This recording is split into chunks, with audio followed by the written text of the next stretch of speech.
Hello everyone. Now I'll be explaining a state machine diagram that represents the functioning of a vending machine. This diagram visually describes the different states of vending machine can be in and the transitions between these states based on user inputs and system conditions. Overview of the states. Now if we look at the different states, we can see that there is an idle state, accepting state, processing state, dispensing state, timeout state and return state. Now let's go through each of these. Now idle state. This is the initial state of the vending machine where total money is equal to 0. The machine remains in this state until the user inserts a coin. If the user cancels a transaction, it stays in the idle state. Now, going to the next state, that is accepting money.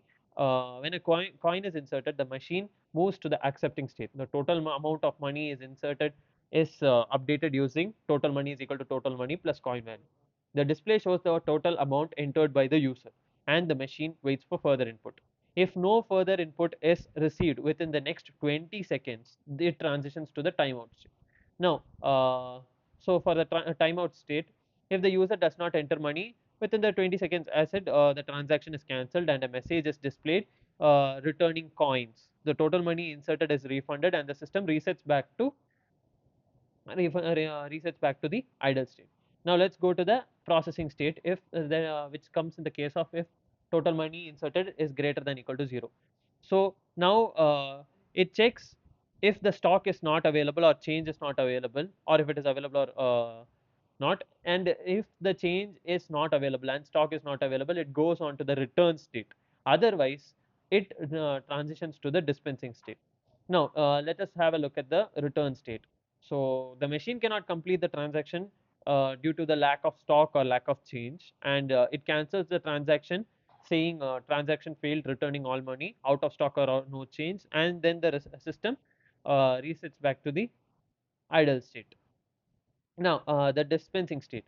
If the stock is available and change can be given, the machine moves to the state. A message is displayed dispensing product. If the total money inserted is greater than 3, then the machine calculates the change using change is equal to total money minus 3. The machine displays the amount, returning change and the amount. The total money is then reset to 0 and the system then moves to the idle state. So now let us have a look at the outputs. So initially now I'm giving it as a coin value, that is this is the amount of coins that I will be entering. So I've entered around 5 rupees over here and the stock is existing.